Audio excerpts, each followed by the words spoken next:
yang ini penonton. Iya, silakan. Waktunya 1 menit.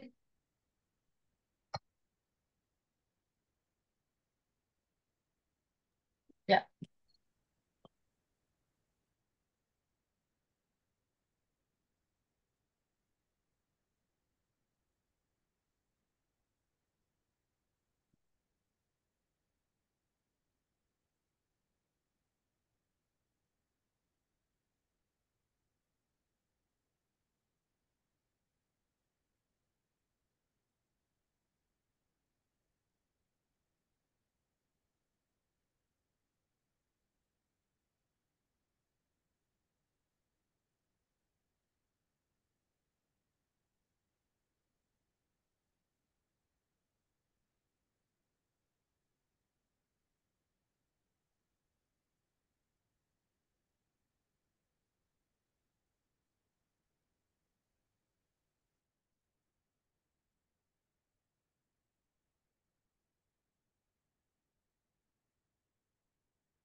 lima, empat, tiga, dua, satu. Selesai. Baik, kita langsung materi. Tujuan pembelajaran penolong pertama, first aider, yaitu memahami kemampuan dan batasan diri, tetap aman dan tenang, menilai situasi dengan cepat dan tenang, serta memanggil bantuan, kemudian membantu korban dan beri pertolongan pertama dengan bantuan orang lain jika memungkinkan. Kalau ada orang lain, ya bersama dengan orang lain.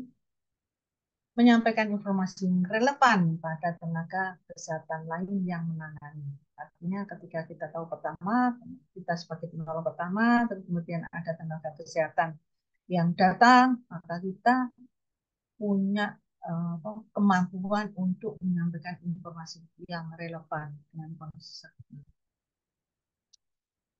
Apa itu penolong pertama atau first aider? Ya. Jadi ada istilah pertolongan pertama, first aid. Itu berbeda dengan penolong pertama, first aider. Kalau pertolongan pertama adalah sebuah tindakan yang dilakukan terhadap seseorang yang mengalami cedera atau tiba-tiba sakit. Kalau penolong pertama adalah orang, seseorang yang mengambil tindakan sambil menjaga semua orang yang terlibat aman dan tanpa menyebabkan bahaya lebih lanjut. Jadi perbedaannya adalah kalau ini pertolongan pertama adalah tindakan, tapi kalau penolong pertama adalah orangnya yang mengambil tindakan. Prioritas dalam pertolongan pertama yaitu satu, menilai situasi dengan cepat dan tenang. Jadi jangan jangan ikut heboh, jerit-jerit, tolong. Jangan begitu ya. Kita melihat situasi dengan cepat dan kita tenang. Kemudian melindungi diri sendiri dari korban, melindungi diri sendiri dan korban dari bahaya. Jangan mengambil risiko untuk diri sendiri. Artinya kalau itu perdarahan, korban mengalami perdarahan, kita mau menolong, kita harus melindungi diri sendiri dulu. Kita harus punya perlindungan tangan kita, pakai handscoon atau enggak pakai kresek. Jangan sampai kita mau menolong korban, tapi kita kena bahaya. Yang ketiga, mencegah penularan kontaminasi antara korban dan diri sendiri semaksimal mungkin. Ini kalau kita sudah melindungi diri sendiri, harapannya kita bisa mencegah penularan. kontaminasi. Kalau tangan kita luka, terus kena darah pasien, kalau darah darah pasien, darah korban maksud saya. Ini kalau daratan kita tidak bicara pasien ya, tapi korban. Kalau korbannya punya hepatitis, maka darah korban yang mengandung hepatitis itu kena luka kita, maka kita akan terkena hepatitis. Dan yang terakhir adalah menenangkan korban. Biasanya kalau korban itu kan kalau dia terjadi suatu bencana yang menghadap dirinya, dia kan stres ya, stres, tegang, jerit-jerit, nangis. Tugas kita dalam menenangkan korban. Kemudian yang kelima adalah menilai kondisi korban sebisa mungkin. Hal atau penyakit yang menyebabkan cedera atau sakit. Jadi kita mencari, ya, menilai ini karena kondisi gawat daruratan, karena kecelakaan, atau karena sakit. Yang enam, memberi pertolongan awal dan beri pertolongan pada korban dengan kondisi paling serius atau mengancam jiwa terlebih dahulu. Kita tahu bahwa yang mengancam jiwa tadi apa? Saluran napas yang terbuntu, terus gangguan pada jantung, gangguan pada paru. Nah, itu yang didahulukan. Gangguan di situ ya. Kalau misalnya ada perdarahan, tapi jalan napasnya tersumbat, ada perdarahan, jalan napasnya tersumbat, ya ada yang menyimpal di mulut, gitu, sehingga dia mulut dan hidung, sehingga dia tidak bisa napas. Maka yang didahulukan bukan menangani perdarahannya, tetapi ini melonggarkan, ya, mengambil bahan-bahan yang bisa untuk jalan nafas supaya dia bisa bernapas. Baru kemudian kita lakukan uh, yang lain, ya, seperti perdarahan itu. Kemudian panggil bantuan yang sesuai atau salah satu dua, temani korban sampai bantuan datang. Jadi jangan telepon ambulan langsung hilang gitu. Tunggu sampai ambulan itu datang. Ini contoh gambarannya, kita apa, menenangkan, ya, kalau dia memang enak dalam posisi duduk ya didudukkan. Tetap tenang, sangat penting untuk tetap tenang dalam memberikan pertolongan pertama. Kendalikan emosi dan reaksi, jangan ikut emosi, jangan kita ikut bereaksi. Dia kesakitan, kita juga ikut kesakitan. Boleh kita yang merasakan kesakitannya pasien, korban kok pasien. Korban, tapi kita harus juga tenang dan yakin apa yang mau di, di apa yang akan yang apa yang mau dilakukan. Tuh. Ya. Bertahan, fight, flight, apa? Terbang, freeze, beku. Ini sebagai istilah ya. Istilah kalau kita menghadapi kondisi gawat dauratan, kita bisa bertahan, kita melawan, kita menghindar, kita bertahan. Respon tubuh terhadap bahaya itu. Jadi kalau ada panik, maka berhenti sejenak, tarik nafas dalam supaya mengurangi kepanikan. Proteksi terhadap infeksi hepatitis B, hepatitis C, hepatitis HIV ya, HIV. Kita harus melakukan proteksi ini. Makanya jangan kita uh, menolong tanpa melindungi diri. Untuk meminimalisir risiko infeksi, yang pertama cuci tangan dan memakai sarung tangan karet. Jika tidak ada, gunakan plastik bersih. Kemudian lindungi luka pada tangan dengan plester kedap air. Kalau tangan kita ada luka, kita lindungi dengan plester kedap air. Pakai celemek tahan air bila bekerja pada cairan tubuh yang banyak dan gunakan kacamata untuk melindungi mata. Nah, ini perlindungan pada diri sendiri. Yang keempat adalah buang semua limbah dengan aman. Yang kelima, jangan sentuh luka atau benda lain yang kontak dengan luka menggunakan tangan yang tidak terlindung.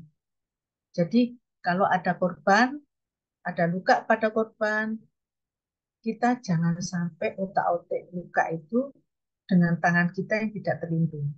Jadi, tangan kita harus terlindung, meskipun itu hanya plastik, ya, plastik kresek. Jangan meniup atau batuk atau bersin pada luka ketika sedang menangani korban. Jadi ketika kita sedang menangani korban, kalau kita batuk jangan di hadapan korban. Ya, kita harus tutup mulut kita. Khawatirnya batuk kita itu mengandung kuman yang nanti akan memperburuk kondisi korban. Atau kalau kita meniup, ya ditiup gitu supaya pasirnya hilang misalnya, hati-hati. Ya. Udara yang kita tiup bisa jadi mengandung kuman.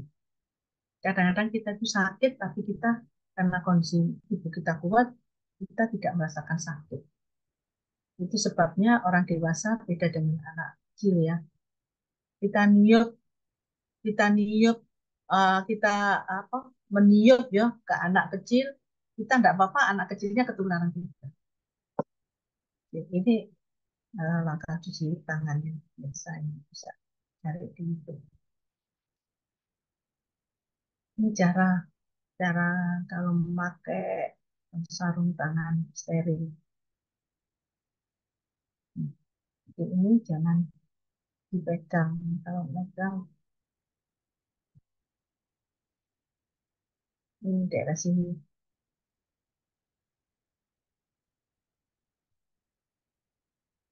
Ini adalah tas tas untuk uh, bahan-bahan yang infeksius. Ini contoh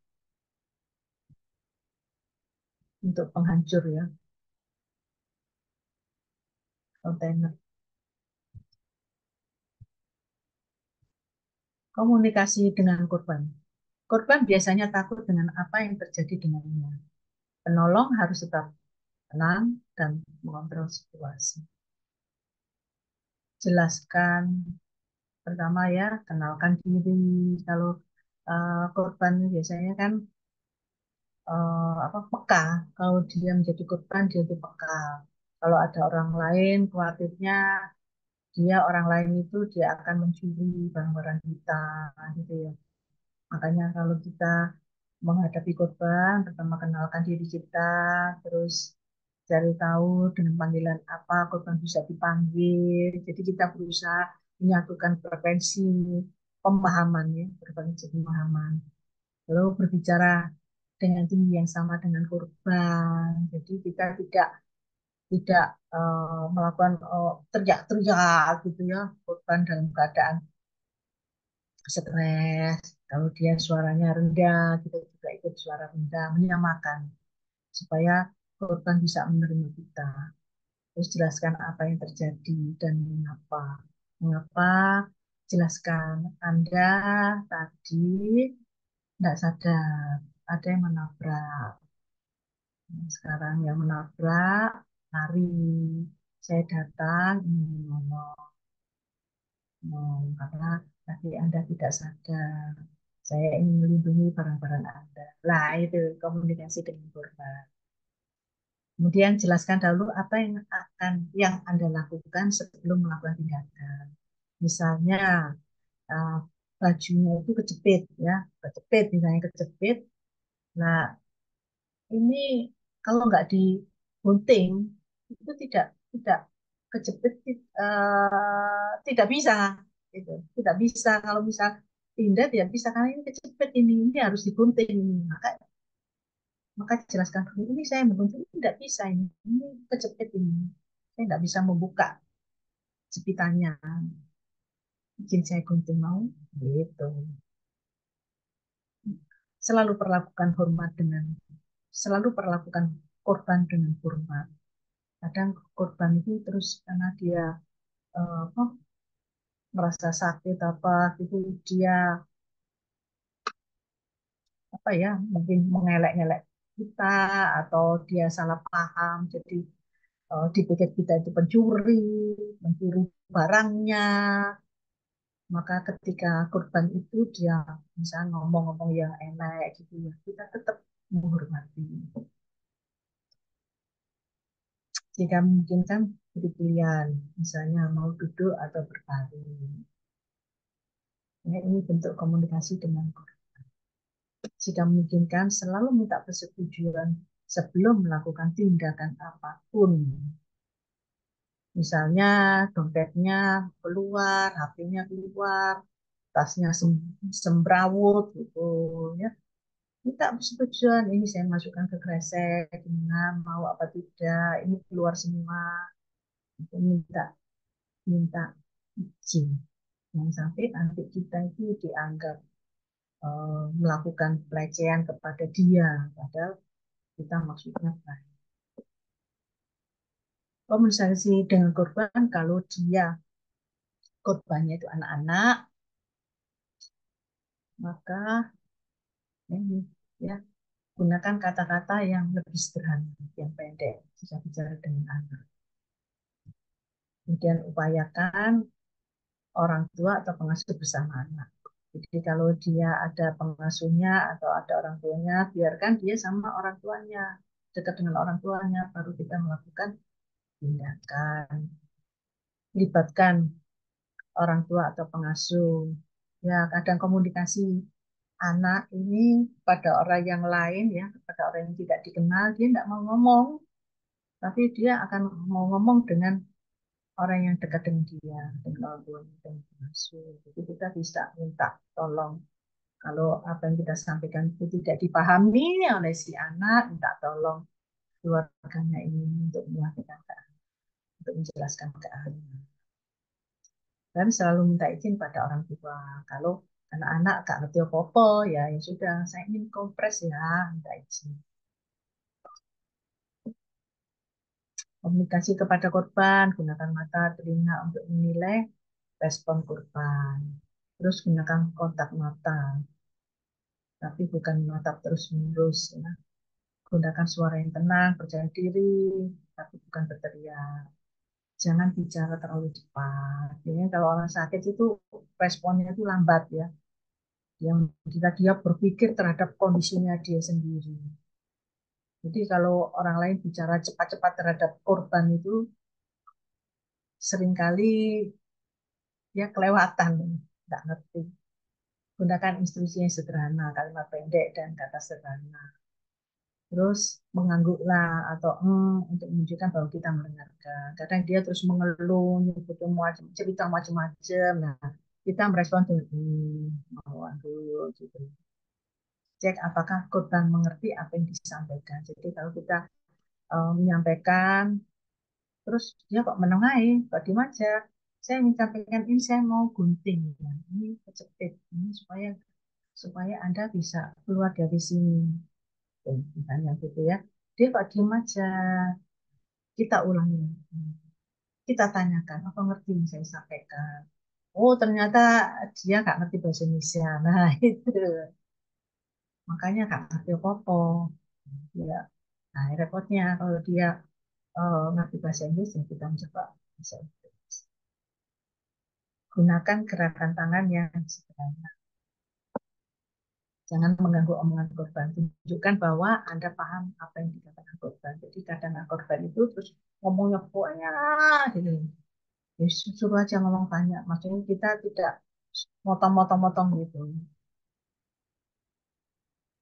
Apabila korban menolak dibantu, korban yang sakit atau cedera terkadang marah, bingung, gelisah. Pahami bahwa ini reaksi wajar.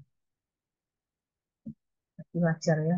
Karena dia eh, tersakiti oleh kondisi yang dialami. Tetap jaga jarak yang aman hingga dapat izin untuk mendekat. Jangan berdebat dengan korban. Korban bisa menolak bantuan karena sedang mengalami cedera kepala. Bisa. Jadi dia setengah tidak sadar. segera bantuan, panggil bantuan. Apabila Anda khawatir kondisi memburuk, Anda bisa mengawasi dari jauh sampai bantuan datang. Artinya kalau korban tidak mau dibantu, oh dia udah di sana, saya tidak mau dekat-dekat. Dia mungkin khawatir ya, khawatir ada yang berbuat jelek gitu. Dia kan nggak kenal dengan orang yang lain. Ya sudah, kita mengawasi dari jauh sambil menunggu bantuan datang. Tentunya kita sebelumnya kita harus memanggil bantuan dulu. Jadi ini lebih dulu, baru kita menunggu. Kalau tanpa ini, sia-sia kita menunggu bantuan. Meminta bantuan sekitar, menjaga area tetap aman. Bantuan, mengambil peralatan P3K, yaitu kalau memang kita lokasi kita berada, misalnya kita punya klinik, kita berada di klinik, atau kita berada dekat rumah sakit, kita orang tenaga kesehatan, di, di dekat rumah sakit tersebut, ya kejadiannya di dekat rumah sakit, kita bisa mengambil P3K. Atau kalau apa, di rumah-rumah, eh, biasanya di rumah-rumah itu sudah P3K, kita bisa mengambil itu, minta ke yang punya rumah. Terus mengendalikan perdarahan dengan menjaga privasi korban, ya, memindahkan korban ke tempat aman. Hanya jika korban lebih aman dipindahkan. Gitu, ya. Kalau korban tidak mau dipindahkan, ya sudah. Terus kalau apa? Hmm, apalagi kalau hati-hati ya untuk memindahkan korban ini juga kita harus hati-hati. Kalau misalnya itu cedera kepala, leher, memindahkan tidak gampang. Tidak langsung diangkat gitu ya. Bahaya. Nanti kepala lehernya tambah cedera lagi. Nanti ada materi yang entah kali ini. Jaga para pribadi korban. Kemudian membuat catatan. Meskipun korban tidak mau dibantu, kita lihat apa yang terjadi pada korban, kita buat catatan. Kejadiannya itu jam berapa, isi catatan berisi dengan waktu, misalnya lama kondisi tidak sadar, perubahan posisi, dan tidak sadar jadi sadar. Tadi jam 8 jadi kecelakaan, kemudian jam 8 lebih 5 nggak sadar, terus untuk sadar jam 8 lebih 10 misalnya. Ya, waktu memberikan tindakan ketika memberikan apa, kalau ada apa ya, kalau ada perdarahan, menutup perdarahan, kapan waktunya. Hmm. Jadi catatannya itu berisi identitas korban, riwayat penyakit, deskripsi singkat cedera, kalau kita tahu kapan kejadiannya, terus apa yang terjadi, kemudian perilaku tidak normal atau perubahan perilaku yang tadinya dia bisa diomong-omong, tiba-tiba dia kok mengeluh pusing, kemudian bingung. Nah, itu kapan itu terjadinya?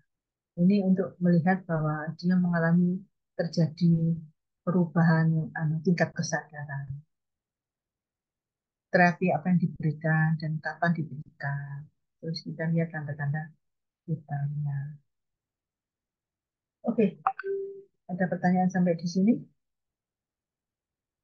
Kalau tidak ada,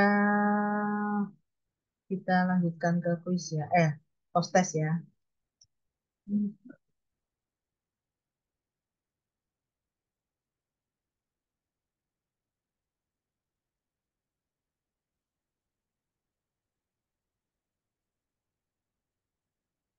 Ya, silakan. Waktunya 1 menit.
Oke, selesai. Sekarang nomor satu, Busetio. Busetio ada? Ada. Iya, baca. Pertolongan pertama, first aider, merupakan tindakan-tindakan yang dilakukan terhadap seseorang yang mengalami cedera atau tiba-tiba sakit. Benar. Ada yang beda? Salah, Dok. Kenapa Salah. salah? Kenapa salah? Itu pengertian pertolongan, bukan penolong. Penolong orangnya.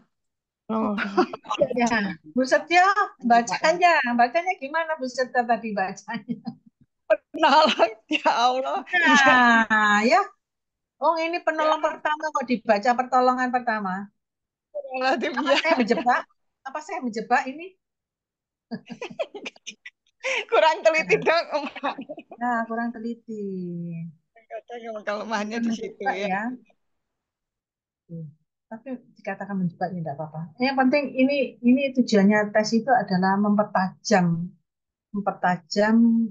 pemahaman kita untuk materi yang kita berikan. Oke, yang menjawab benar, yang menjawab benar nilainya 0. Yang menjawab salah nilainya 10. Enggak ya, bukan 10. Nanti dibagi 6 itu hasilnya. Oh iya, bisa di nilainya 10. Nanti tinggal dibagi. Ya, nilai 10. Oke, lanjut. Bu Sailan, ada Bu Sailan? Ada Bu, Ya, prioritas keselamatan diri sendiri adalah setelah keselamatan korban yang ditolong.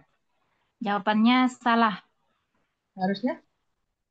Harusnya keselamatan diri sendiri merupakan juga prioritas utama setelah kita menolong orang lain, Bu.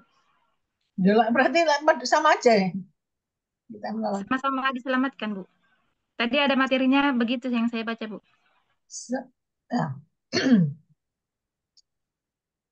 kita memprioritaskan diri sebelum menolong orang atau setelah menolong orang? Pertanyaan saya. Sebelum menolong orang, Bu. Sebelum. Sebelum menolong orang, Belum. ya, Gimana mau nolong kalau kita nggak selamat? adalah setelah keselamatan korban yang ditolong. Kalau kalimat ini prioritas keselamatan diri setelah menolong korban, baru memprioritaskan keselamatan diri. Boleh nggak? Setelah menolong korban baru, ah, Tidak boleh. Nggak boleh nggak boleh. Sebelum menolong korban, kita Kita memprioritaskan harus selamat dulu. keselamatan diri selamatkan diri sendiri. sendiri dulu. Ini kan kata-katanya Ya, prioritaskan diri sendiri. Iya. adalah setelah keselamatan korban yang ditolong. Biasa menjebak ini. Coba ya. Iya, yang Maksudnya bikin Pak Eko, soal kalau ini itu, juga ya Pak Eko. bikin soal itu tidak mudah ya. Iya. Ini yang buat soal ini Dokter Amira ini. Jadi ini yang dimaksud ini adalah kita menyelamatkan diri setelah menolong orang. Betul apa salah? Salah. Benar Salah, dong. Dok, jawabannya, Dok. Ya, Salah. ya maksudnya di situ. Mungkin kalimat alur apa cara penulisannya itu kurang tak pas. Berarti ini perlu direvisi itu. Maksudnya seperti itu. Ya, jadi yang menjawab salah nilainya Dokter izin nomor 1 tadi jawabannya apa? Benar atau salah ya, Dok? Tadi saya kelempar, Dok. ya Salah. apa? Salah ya? Oh ya, benar. Oke. Salah ya. Oh ya benar. Jadi bingung. Enggak, maksudnya jawaban yang benar itu salah. Jawaban saya salah. Saya lupa ada yang Oke, nomor tiga, Saya tiga, tiga. Ya kok Pak. Siapa? nomor 2 tadi salah kan dok jawabannya. Bu Yakoba Salah. tadi ada tamu, Dok. Oh iya, oke. Lanjut. Bu Rizky. Ada Bu Rizky? Oh, Bu Rizky nggak ada ya. Bu Elviana. Hadir Ada? Mbak. Ada. Oh ada ya, Raden. Oke, oke, oke. Diabetes mellitus dan penyakit asma adalah penyakit menular yang perlu diwaspadai oleh penolong pertama. Salah, Dok. Harusnya Dia bukan penyakit menular. ya, dia bukan penyakit menular. Oke, yang menjawab salah nilainya lanjut. Bu Elpiana. Jika posisi korban di lingkungan yang aman tetap harus dipindahkan. Salah, Dok. Tidak perlu dipindahkan kalau posisinya aman. Ya. Ya, salah nilainya 10. Lanjut. Siapa ini? Wadah. Korban marah, bingung, gelisah setelah cedera yang dialami adalah reaksi yang wajar. Benar. Ya, benar ya. Yang jawab benar nilainya 10. Oke, lanjut. Sama Pak Eko. Boleh meniup luka korban ketika sedang menangani korban. Salah, Dok. Nah, harusnya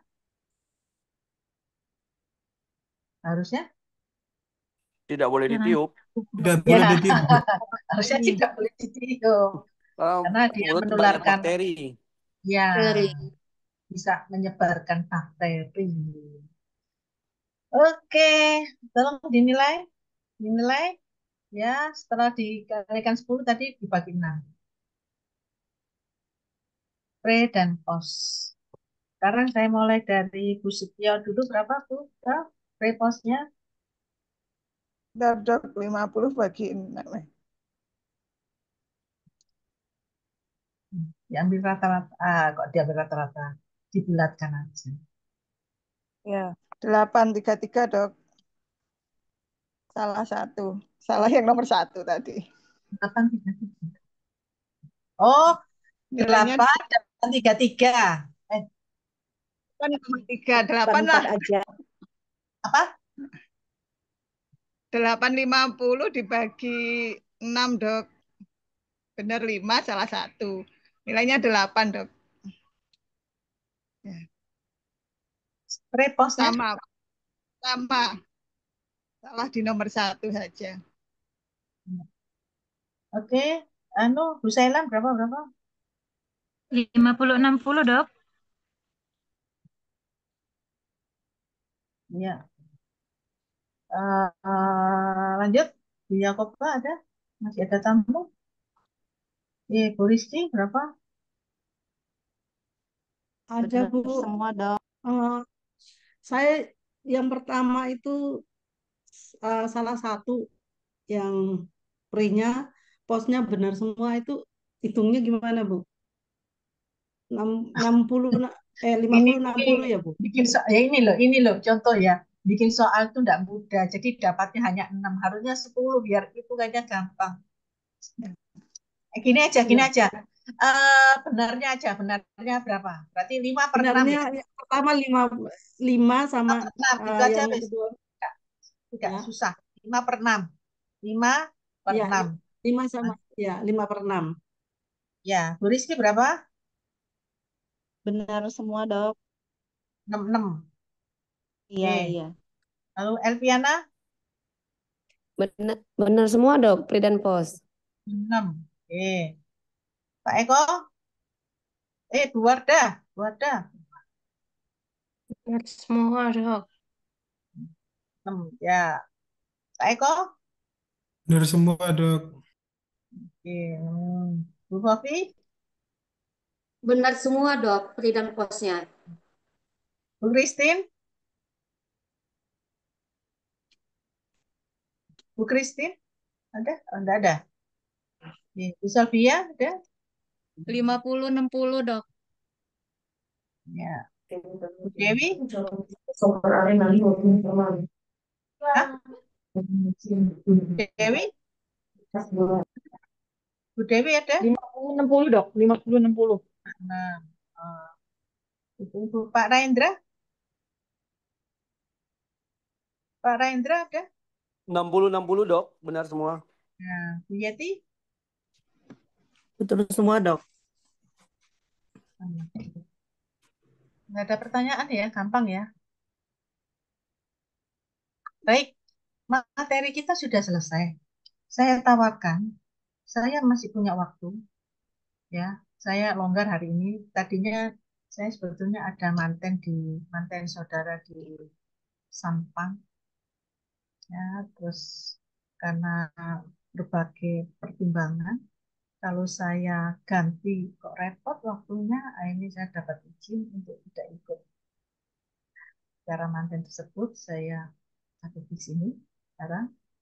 Ya, saya tawarkan apakah mau lanjut untuk pembahasan diferensiasi sindrom.